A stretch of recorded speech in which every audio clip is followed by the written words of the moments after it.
This channel does not promote any violent, harmful, or illegal activities. All content provided by this channel is meant for an educational purpose only. Top quality और consistent performance के लिए सिर्फ silver pump नाम याद रखना। কলকাতা পুরসভার স্কুলগুলোতে বিশ্বকর্মা পুজোর ছুটি বাতিল করে ঈদের ছুটি দুদিন করা হয়েছে।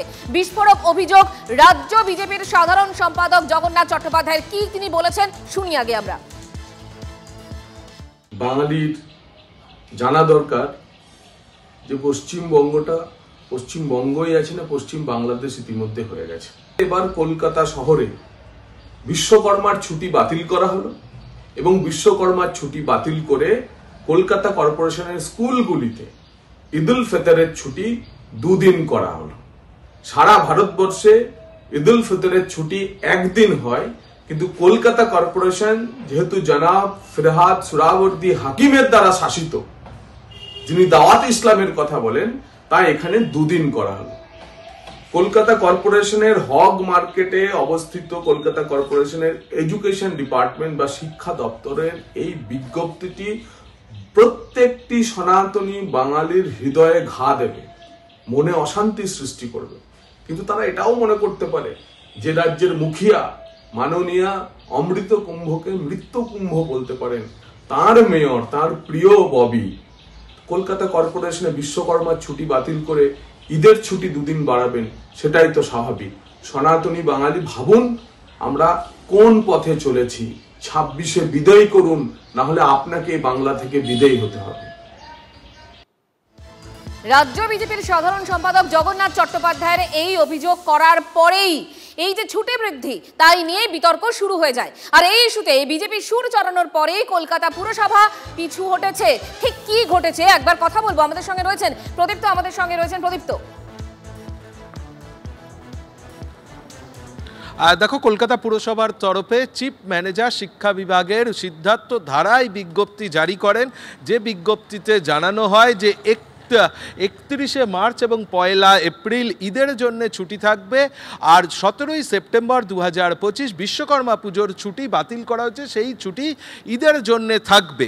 এক্ষেত্রে কলকাতা পুরসভা সূত্রে যা জানা যাচ্ছে তা হলো যে এই বিষয়টি সিদ্ধার্থ ধারা তার মতো করেই সিদ্ধান্ত নিয়েছিলেন। মেয়রের সঙ্গে কথা বলেননি, পুর কমিশনার ধবল জৈনের সঙ্গে কথা বলেননি, এমনকি কলকাতা পুরসভার মেয়র পরিষদের যিনি শিক্ষা বিভাগের দায়িত্বে রয়েছেন সন্দীপন সাহা, তিনিও ঘুণাক্ষরে এই সমস্ত বিষয় সম্পর্কে কিছুই জানতেন না, অন্তত তেমনটাই দাবি তারা করছেন।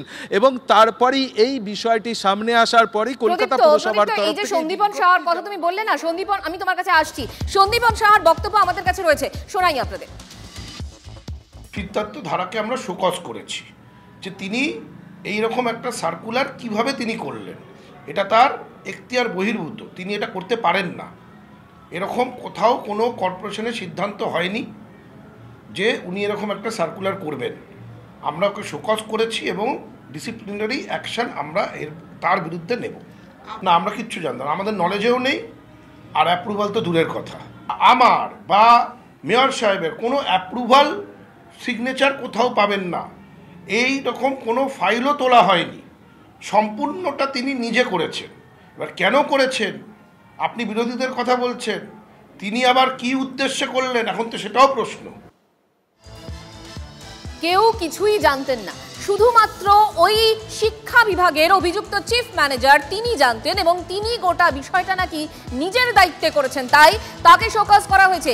শোকজ শিক্ষা বিভাগের চিফ ম্যানেজার সিদ্ধার্থ ধারাকে, এবং 3 দিনের মধ্যে জবাব তলব করেছে কলকাতা পুরসভা।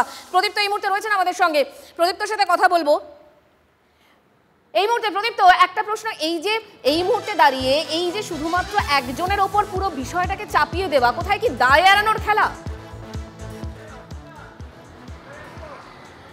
অবশ্যই, তার কারণ এটা একেবারেই রাজনৈতিক ক্ষেত্রে খুবই গুরুত্বপূর্ণ একটা বিষয়, একটা স্পর্শকাতর বিষয়। ফলে সেখান থেকে তারা দায় এড়িয়ে, বিশেষ করে সন্দীপন সাহা তিনি রাজনৈতিক ব্যক্তিত্ব, ফিরহাদ হাকিম রাজনৈতিক ব্যক্তিত্ব, গোটা বিষয়টা কিন্তু একজন অফিসারের ওপরে চাপিয়ে দেওয়া হলো। অনেকে বলছেন যে কোনো অফিসার এই মুহূর্তে তার মতো করে এই ধরনের কোনো সিদ্ধান্ত নিতে পারেন, মানে এত বড় ক্ষমতা কি সেই অফিসারের ছিল যে তিনি এই ধরনের খুব গুরুত্বপূর্ণ একটা বিষয়, যখন রাজ্য রাজনীতিতে শুধুমাত্র ধর্মের ওপরে ভিত্তি করে রাজনীতির পাশা উল্টানোর চেষ্টা চলছে। সেই সময় দাঁড়িয়ে ঈদের ছুটি দেওয়া হচ্ছে, বিশ্বকর্মা পুজোর ছুটিকে বাতিল করে, এটা কোনো আধিকারিক একজন এই মুহূর্তে অম্বিকানন্দ মহারাজ আমাদের সঙ্গে রয়েছেন টেলিফোন লাইনে। মঞ্জিরা কথা বলছিলাম, আপনার থেকে একটা বিষয় জানার রয়েছে, এই যে এই মুহূর্তে কলকাতা পুরসভার একটা ঘটনাকে কেন্দ্র করে, ছুটিকে কেন্দ্র করে বিতর্ক দানা বেঁধেছে। সেখানে ঈদের ছুটি বাড়িয়ে দেওয়া হয়েছে এবং বিশ্বকর্মা পুজোর ছুটি কমানো হয়েছে, কিন্তু তারপর এই বিতর্কটা সামনে আসার পর তারপর দেখা যাচ্ছে যে এটাকে আবার পাল্টি খেচ্ছে কলকাতা পুরসভা, পিছু হটতে বাধ্য হচ্ছে। এইরকম একটা সিদ্ধান্তে সত্যি কি সনাতনীদের ভাবাবেগে আঘাত লাগবে? আপনার কি মনে হয়? ভাবাবেগে আঘাত লাগার বিষয় কি? আপনারা এটাকে সনাতনী অসনাতনীর বিষয়ের মধ্যে যাচ্ছেন কেন? আপনারা দেখুন, কলকাতা মিউনিসিপাল কর্পোরেশনের বর্তমান যিনি মহানাগরিক জনাব ফিরাদ হাকিম, তিনি যে ভবিষ্যৎবাণী করেছিলেন আজ থেকে 2 বছর আগে, যে ইহা ভি এক ছোটা মিনি পাকিস্তান হ্যায়, অর্থাৎ কলকাতাকে যে পাকিস্তান বানানোর স্বপ্ন ওনার আজকের থেকে তো নয়, এটা বহুদিন ধরে। তো সেই মিনি পাকিস্তান বানানোর পথে ওনারা কলকাতা শহরকে আরো এক ধাপ এগিয়ে নিয়ে গেলেন সৌজন্যে মাননীয় মুখ্যমন্ত্রীর অনুপ্রেরণা। কি বলবেন বলুন না? বিশ্বকর্মা পূজার ছুটি সর্বজনবিদিত। আজকে বাংলা বাঙালির শ্রমজীবী মানুষের সমস্ত কালচার থেকে, সমস্ত কৃষ্টি সংস্কৃতির মধ্যে বিশ্বকর্মা পুজো আমাদের মিশে রয়েছে। সেই বিশ্বকর্মা পুজোর দিনটার ছুটিটাকে বন্ধ করে দিয়ে 2 দিনের ছুটি ঈদ উল ফেতরে, আপনি বলুন না পাকিস্তানেও কি ঈদ উল ফেতরে 2 দিন ছুটি দেওয়া হয়? তাহলে উনি তো পাকিস্তানের থেকেও গ্রেটার ইসলামিক কলকাতা বানানোর পরিকল্পনা করছেন। তীব্র ধিক্কার জানাই, নিন্দা জানাই, একরাশ ঘৃণা রইল কলকাতা মিউনিসিপাল কর্পোরেশনের এই ধরনের সিদ্ধান্তের পেছনে কি কারণ থাকতে পারে? একটাই কারণ, কলকাতাকে পাকিস্তান বানাতে হবে। উনি তো বলেছিলেন বানাবেন, উনি তো বানাচ্ছেন। আপনারা দেখতে পাচ্ছেন না, সংবাদ মাধ্যম দেখতে পাচ্ছে না, রাতের অন্ধকারে যেভাবে কলকাতা শহরকে জিহাদিদের আতুরঘর বানাচ্ছেন, আর এই ধরনের সিদ্ধান্ত দিয়ে যেভাবে জনাব ববি হাকিম থেকে শুরু করে ওই সমস্ত লোকগুলো যারা মৌলবাদী শক্তির হাতকে শক্ত করছে, এটাকে বাংলাদেশ বানাতে চাইছে, এখানে ইউনূসের সরকারের মতো একটা সরকার চালাতে চাইছে।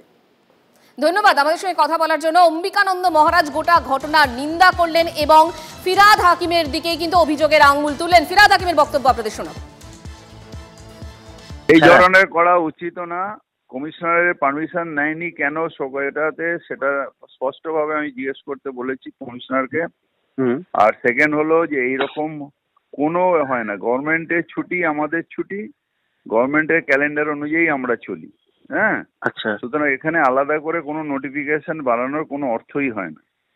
সুতরাং এটা কেন করলে, এটা ইচ্ছে করে কোনো প্রভোকেশন করার জন্য, কমিউনাল এলিমেন্টদের একটু ছাড় দেওয়ার জন্য এটা করেছে। আমি বাংলায় সবসময় সাম্প্রদায়িক সম্প্রীতিতে বিশ্বাস করি, সেই জন্যে আমরা নিজেরাই সব ধর্ম সমন্বয়ে সব ধর্ম উৎসবেই আমরা আনন্দ করি। বিকাশ রঞ্জন ভট্টাচার্যের সঙ্গে আমরা কথা বলেছিলাম, তার বক্তব্য শুনুন। ধর্মীয় অনুষ্ঠান অনুযায়ী ছুটি হবে কেন? ছুটি হবে জাতীয় যে অনুষ্ঠান সেগুলো।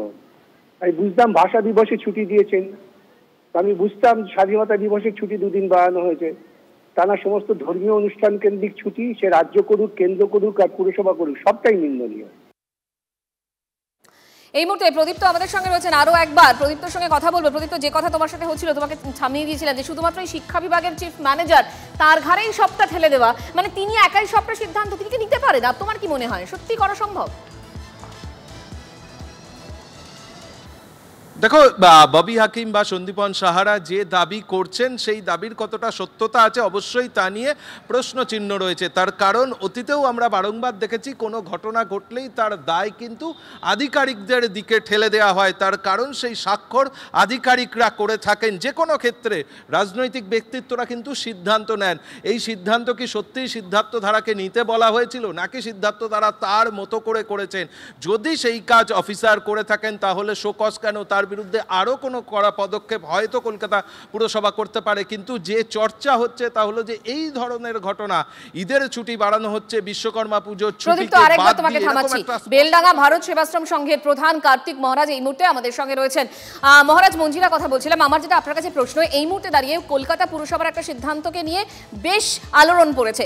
তারা বিশ্বকর্মা পুজোর ছুটি কমিয়ে ঈদের ছুটি বাড়ানোর সিদ্ধান্ত নিয়েছিল, কিন্তু তারপর বিজেপি বিষয়টাকে সামনে আনার পর তারা কিন্তু সেটাতে আবার পিছু হটেছে। এখন বক্তব্য হচ্ছে শিক্ষা বিভাগের চিফ ম্যানেজার, তার ঘাড়েই সবটা দায় চাপিয়ে দেওয়া হচ্ছে। তারা নাকি কেউ কিছুই জানতেন না কলকাতা পুরসভার যারা ওপর মহলে রয়েছেন। আপনার কি মনে হয় সত্যি কি এরকম সম্ভব, এবং এই গোটা ঘটনাটাকে আপনি কিভাবে দেখছেন? এটা কখনোই সম্ভব নয়, কারণ প্রশাসনের প্রধান যেমন আমাদের মুর্শিদাবাদে উনি মুসলিমাবাদ করে দিয়েছিলেন। হ্যাঁ, এটা এখনো ইঙ্গিত আছে, এটা না হলে কি সম্ভব? আজকে আর এদিকে শিক্ষা বিভাগে উনি তো এখন কিছুই জানেন না। হ্যাঁ, এদিকে শিক্ষা বিভাগে এরকম দুর্নীতি হয়ে শিক্ষা বিভাগটা জেলের মধ্যে রয়ে গেল। পশ্চিম বাঙালি যে শিক্ষার একটা ঐতিহ্য ছিল এটা মাথা ধুলায় নত হয়ে গেল। তারপরে আমাদের স্বাস্থ্য দপ্তর, আমাদের খাদ্য দপ্তর কোন জায়গায় গিয়ে দাঁড়িয়েছে? বাংলার যে ঐতিহ্য সব শেষ হয়ে গেল। এখন এরকম একটা সিদ্ধান্ত সনাতনীদের ভাবাবেগে কি আঘাত, আপনার কি মনে হয়? নিশ্চয়ই আঘাত দেবে, সনাতনীদের ভাবাবেগে আঘাত দেবে। তার জন্য সনাতনীরা আমাদের বিরাট জাগরণ তৈরি হচ্ছে সারা ভারতবর্ষব্যাপী। কুম্ভ মেলায় এলাম, দেখছি কি জিনিস। হ্যাঁ, কোটি কোটি মানুষ, আজকে 6 কোটি মানুষ আসছেন। এই ভাবাবেগ তৈরি হয়েছে যে কারণে হয় রাজনৈতিক দলের তুষ্টিকরণ নীতি। হ্যাঁ, সেই কংগ্রেসের আমল থেকে যা চলে আসছে, তারপরে তো আমাদের পশ্চিমবঙ্গের কথা বলাই যাবে না। ধন্যবাদ আমাদের সঙ্গে কথা বলার জন্য আপনাকে। স্নাতক স্তরে পরীক্ষার দিন বদলে বিতর্কে বর্ধমান বিশ্ববিদ্যালয়। শনিবারের পরীক্ষা নেওয়া হবে 4 মার্চ, বিজ্ঞপ্তি দিয়ে এমনটাই জানিয়েছে বিশ্ববিদ্যালয়ের পরীক্ষা নিয়ামক দপ্তর। শাসক দলের অধ্যাপক সমিতি অনুষ্ঠানের জন্য 73টি কলেজের পরীক্ষা পিছনোর অভিযোগ বিরোধী ছাত্র সংগঠনের। জানা গেছে যে বর্ধমান শহরের বিবেকানন্দ কলেজের পক্ষ থেকে বিশ্ববিদ্যালয়ের কাছে বিশেষ কারণ দেখিয়ে 1 মার্চ পরীক্ষা বাতিলের জন্য আবেদন করা হয়। তারপরই বিজ্ঞপ্তি জারি করে বর্ধমান বিশ্ববিদ্যালয় কর্তৃপক্ষ। বিশ্ববিদ্যালয়ের এই সিদ্ধান্তের বিরুদ্ধে সরব হয়েছেন অধ্যাপকদের একাংশ, সরব হয়েছে বিরোধী ছাত্র সংগঠন এসএফআইও। তাদের অভিযোগ, আগামী 1 মার্চ কলকাতায় ওয়েব কুপার অনুষ্ঠান রয়েছে, আর সেই অনুষ্ঠানে উপস্থিত থাকার কথা মন্ত্রী ব্রাত্য বসুর। আয়োজক সংগঠনের বহু অধ্যাপক ওই দিন কলকাতায় থাকবেন, সেই কারণেই পরীক্ষা বাতিলের সিদ্ধান্ত নিয়েছে বিশ্ববিদ্যালয় কর্তৃপক্ষ। হ্যাঁ, আমাদের কানেও এই খবরটা এসছে যে শাসক দলের এক অধ্যাপকের সংগঠনের একটা অনুষ্ঠান আছে যাদবপুর ইউনিভার্সিটির, তার জন্য হয়তো 1 তারিখে যে পরীক্ষাটা ছিল সেম 5 জেনারেল সাবজেক্টের, সেটা পোস্টপন হয়ে 4 তারিখে হয়েছে। সেটা আমাদের কানেও খবরটা এসছে। আসলে এই পরীক্ষা পিছিয়ে দেওয়ার পরম্পরাটা নতুন না। আমরা আগেও দেখেছি যে শাসক দলের সংগঠনের ছাত্র সংগঠনের অনুষ্ঠানের জন্য বর্ধমান বিশ্ববিদ্যালয়ের পরীক্ষা পিছিয়ে যাচ্ছে। এখন যেটা নতুন রূপে দেখছি সেটা হচ্ছে অধ্যাপক অ্যাসোসিয়েশন, টিচার্স অ্যাসোসিয়েশন শাসক দলের, তাদের অনুষ্ঠানের জন্য ছাত্রছাত্রীদের পরীক্ষাটা বর্ধমান বিশ্ববিদ্যালয়ে পিছিয়ে যাচ্ছে। এই পরীক্ষার মাঝে পরীক্ষার মানসিকতার মধ্যে থাকা ছাত্রছাত্রীদের হঠাৎ করে একটা পরীক্ষার ডেট বদলে যাওয়া মানে, পরীক্ষাটা আরেকটু পিছিয়ে যাওয়া মানে তাদের পরীক্ষা দেওয়ার ক্ষেত্রে তাদের পরীক্ষার এনভায়রনমেন্টে সমস্যা হয়। এই সমস্যা যদি বিশ্ববিদ্যালয় কর্তৃপক্ষ ছাত্রছাত্রীদের এই সাধারণ স্বাভাবিক সমস্যাটা না বুঝে নিজেদের ইচ্ছে মতন তারিখ পরিবর্তন করতে থাকে হঠাৎ করে, তাহলে সেই তারিখ পরিবর্তনকে আমরা অবশ্যই নিন্দনীয়, এবং এই তারিখ পরিবর্তনের ঘটনা এর আগেও হয়েছে, আমরা বিশ্ববিদ্যালয়কে এর আগেও জানিয়েছি, আমরা এবারেও বলেছি এই ধরনের তারিখ পরিবর্তন পরীক্ষার মাঝখানে হঠাৎ করে রুটিন পরিবর্তন করে দেওয়াটা কখনোই বাঞ্ছনীয় নয়। আমাদের কলেজের এখন পরীক্ষা চলছে, 1 তারিখে একটা বড় পরীক্ষা আছে, সেখানে আমাদের ইনভিজিলেটর হিসেবে টিচারদের দরকার, নন টিচিংও দরকার।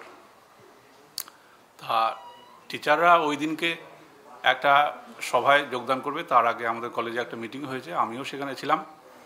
তা আমি ভাবলাম যে ওই দিনকে যদি পরীক্ষা হয় তা আমি তো ইনভিজিলেটরের একটা শর্টেজ আশঙ্কা করছি, সেই আশঙ্কার কথাটাই আমি ইউনিভার্সিটিকে জানিয়েছি। দেখুন, আপনারা খুব ভালো করে জানেন যে 26 তারিখ শিবরাত্রি, এবং আমাদের বাংলার মেয়েরা শিবরাত্রিটা খুব গুরুত্ব সহকারে পালন করে। তো আপনাদের কাছে যে তথ্যটা আছে যে 1 তারিখ পরীক্ষা পিছানো হয়েছে, সেটা শুধু 1 তারিখ নয়, 27 তারিখে পরীক্ষাটাও কিন্তু পিছানো হয়েছে। কারণ পোস্ট শিবরাত্রির পরের দিন আগে পরীক্ষা দিতে অসুবিধা হবে। শিবরাত্রি পোস্ট করার পর তারা টায়ার্ড থাকবে, তারা শারীরিকভাবে সুস্থ থাকবে না। 27 তারিখের পরীক্ষাও পিছানো হয়েছে এবং 1 তারিখেও পরীক্ষা পিছানো হয়েছে। দেখুন, এসএফআইয়ের কাকা জেঠু দাদুরা কি বললো, এসএফআইকে কিন্তু কলেজ গেটে বা বিশ্ববিদ্যালয়ে কোথাও খুঁজে পাবেন না।